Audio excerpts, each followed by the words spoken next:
दीनापुर गांव में एक पंडित जी रहते थे। उनके पास तेजस नाम का एक घोड़ा था।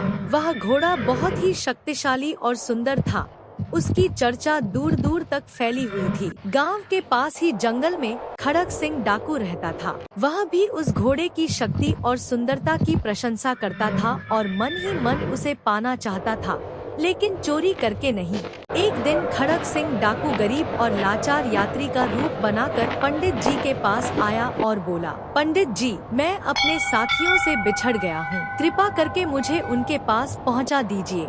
दयालु पंडित जी को उस पर तरस आ गया। उन्होंने तेजस घोड़े की पीठ पर बैठाकर कहा, जहाँ तुम चाहो यह घोड़ा तुम्हें पहुँचा देगा। जैसे ही खड़क सिंह डाकू घोड़े पर बैठा, वह जोर जोर से हंसने लगा और बोला, हाँ हाँ हाँ, मूर्ख पंडित, तूने स्वयं मुझे घोड़े की पीठ पर बैठाकर यह घोड़ा मुझे दे दिया। अब सारे इलाके में खड़क सिंह डाकू का जलवा होगा। पंडित जी शांत स्वर में बोले, हे मानव, तुमने मुझे धोखा दिया, लेकिन याद रखना, इस घोड़े का ख्याल रखना और भविष्य में किसी को धोखा मत देना। पंडित जी की यह दीन दया भरी वाणी सुनकर खड़क सिंह डाकू बहुत प्रभावित हुआ। अगले ही दिन वह तेजस घोड़े को वापस पंडित जी के अस्तबल में ले आया और हाथ जोड़कर बोला, पंडित जी, आप महान हैं। अब खड़क सिंह डाकू किसी को धोखा नहीं देगा। अब मेरा जलवा अच्छे कामों में ही दिखेगा।